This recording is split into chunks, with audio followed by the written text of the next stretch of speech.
Cruising down Reseda Boulevard. I've already shown you guys a lot of cool stuff on Reseda Boulevard, but I'm pretty sure there's some more stuff to see. Until just recently, this here was Paladino's, a nightclub that mostly had 80s rock tribute bands, but occasionally some of the real hair bands of the 80s would come play here. And most notably, I believe in 2007, the Foo Fighters did a surprise show here. Captain Ed's has been here on Reseda Boulevard for a long time. Although it's looking kind of boring these days. It used to be known for its bright murals on the building. My dad brought me in here when I was just a kid to show me all the blacklight posters and rock and roll stuff. Basically, he was doing the same thing I'm doing and just reliving his teen years. I believe it was in my first Memories of the San Fernando Valley video that I told you guys that I remember a punk rock hair salon that used to be here at Reseda and Sherman Way, and I had memories of driving by here when I was a kid and seeing people get big green and blue mohawks. Well, one of my subscribers by the name of Bob Friedman left me a comment to let me know that he remembers that hair salon and even remembers getting a mohawk here, and the name of that hair salon was Antenna. He also reminded me that right across the street was Bebop Records, a popular record store throughout the 1980s that doubled as a performance space. Bebop Records had a small performance space in the back that held about 50 people, and bands would come from all around Los Angeles to play here. Most of the acts that played here were smaller, lesser known bands, but there were a few bigger acts that played here, such as Los Lobos, Henry Rollins, and Jane's Addiction. Sadly, Bebop Records closed its doors in 1990. Right around the corner from Antenna and Bebop Records was Buba's Beauty Supply. Now this was more of a beauty supply supermarket. It was a huge beauty supply store, and people came from all around Los Angeles to get their beauty supplies. Now in the early 90s, we used to come here to get our blue and red and green hair dye because no one else sold that in the valley. This was before the days of Hot Topic, and back then having blue hair meant you were a freak. From what I read online, they got a new owner and it just went downhill from there and eventually closed. As I mentioned in a previous video, this was one of my favorite record stores to go to, Record Trader, but I forgot to mention this building next door. Now I can't remember what it was way back in the day, but around the time that I was going to Record Trader a lot, this was a really big pet store, and I would always stop in here and see the animals on my way to Record Trader. Now it's discount fountains and pottery, and honestly I had no idea there was such big demand for pottery. This car wash and burger stand on the corner of Reseda and Saticoy have been here forever. This burger stand has gone by so many different names and appeared in so many different movies, TV shows, and commercials, such as My Name is Earl, the Runaways movie, and just a bunch of others. Like I said, it's had a lot of different names. For a long time it was a Fat Burger, but now it looks like it's permanently closed and probably going to get demolished.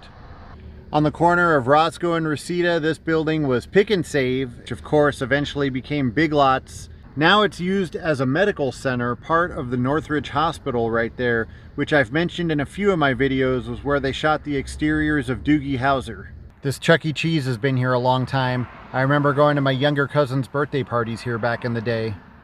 Right up there where it says C&I Insurance, that was Valley Bob's driving school. And pretty much everybody I knew who got their license in the 90s and lived in the valley went to Valley Bob's, including me.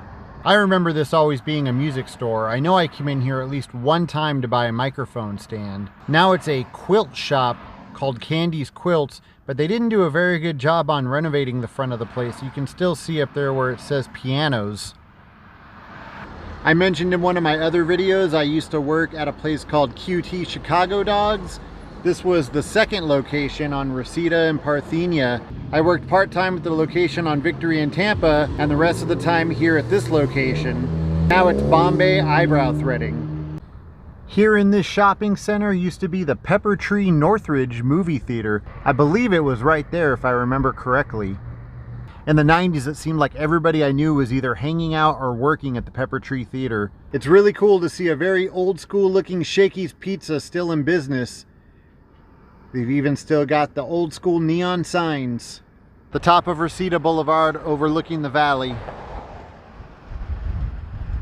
This is Northridge Skateland, and as you can see on the sign, it's been here since 1958. Now, I used to come here a lot. When me and my wife were dating, we used to come here on what was called adult night on Monday nights. It just basically meant that they played 80s and 90s music that we like. Now, like a lot of businesses, Skateland had to temporarily close due to the pandemic, but it was just announced that sadly Skateland will not be reopening. It's going to permanently shut down and become a homeless shelter. I had a lot of fun times here at Skateland, and I'm really sad to see it go. This Bob's Big Boy in Northridge, definitely not an original Bob's Big Boy. In the 80s and 90s, this was Music Plus. I found these old pictures online. These were posted by a former employee of Music Plus.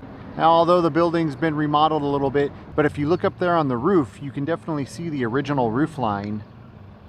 Right about where the benches are, that's where the doors to Music Plus would have been, and where the Bob's Big Boy doors are, those would have been the windows. And the Music Plus sign would have been in the same place as the Bob's Big Boy sign. In these pictures, you can just barely see that building back there and those billboards. As you can see in the pictures on the side here, this was still a big grassy area. There used to be a bench somewhere right over here in the middle. Here on the side of the building, you can still make out the shape of the Music Plus. Right there in between those palm trees, that's where the Music Plus sign would have been. Man, do I miss the days of these record stores. Just about a mile from where Music Plus was, and directly across the street from the Northridge Mall, this was Tower Records Northridge. For some reason, the only pictures I was able to find of this location online are of the band Korn doing an autograph signing here. Out of all the Tower Records in the San Fernando Valley, this is the one I probably hung out at the most, flipping through posters and magazines and basically just loitering and not buying anything. It's great to see an old Photomat location still in use. This one here in Northridge is a locksmith. For those of you that may not remember what Photomat was a drive-up kiosk where you would drop off your film and come back at the end of the day to pick up your pictures. Photomat was also one of the first places to offer video cassette rentals in 1979. Customers would have to look at video titles and a catalog and then call in and order it, and the next day it would be available for pickup. It cost $12 for a 5-day video cassette rental. That's about the equivalent of $40 today. As video stores began to get popular, there was no longer a need to go to Photomat to rent your video cassettes, just like there was no longer an overwhelming demand for getting film developed, and sadly there was no longer a need for Photomat. Just off of Reseda Boulevard on Satakoy Street, this used to be a dive bar called Club Reseda.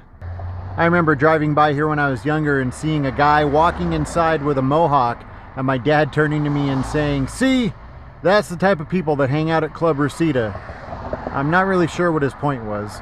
These are the Reseda Dinosaurs, and they're part of the California Nursery Specialty Cactus Ranch. Sometime back in the 90s, the owner was looking for a way to draw more attention to his nursery, so he came up with these metal dinosaurs.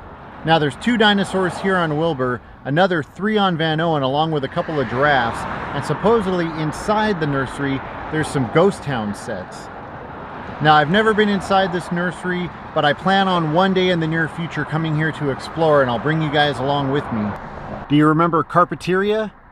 This is the old North Hollywood location. It eventually became L&S Carpets and now Superior Tile. And this is one of the few remaining Carpeteria genies, and I believe the only one remaining in Southern California. I don't know if I ever realized that the Carpeteria genie was two-sided. It's kind of creepy if you drive by and look at it. This used to be Law Dogs, a hot dog shop owned by lawyer Kim Pearman. On Wednesday nights, people would line up on the side of the building, waiting to go in the back and sit down with Kim and get free legal advice. People would line up right there against the building and wait to go through that door. Now, as a kid, I got to come here because my parents were actually a couple of those people that came here to get free advice. Law Dogs was definitely a staple of the San Fernando Valley. I'm sad to see it's gone. However, Kim still does practice law here in Van Nuys. And I gotta say, it's kind of funny that it turned into a smoke shop. If you lived in the Valley anytime in the last 30 years or so, the odds are you remember the commercials for Michael's Furniture. Now, Michael's Furniture actually opened 58 years ago, but sometime in the 90s, they started flooding cable TV with really cheesy, low-budget commercials. But the commercials worked well. They worked so well that at their peak, Michael's Furniture was making $9 million a year. Now, they were probably most famous for the tagline at the end of the commercials. Michael's Furniture, the store with less overhead. Remember, your neighbors shop here too. Well, I just happened to be driving by and noticed that it's no longer in business. Apparently they just had a big going out of business sale and permanently closed the doors on December 8th. And they've only been shut down a couple of weeks, and there's already graffiti all over the building. God, I really hope somebody grabs that sign. Maybe hopefully Valley Relics. Michael's Furniture was definitely a legendary San Fernando Valley business. I'm really sad to say we lost another one. Alright, that's going to do it for this video, and episode 6 is on the way. Thank you so much for watching. Please don't forget to subscribe, and I'll see you guys next time.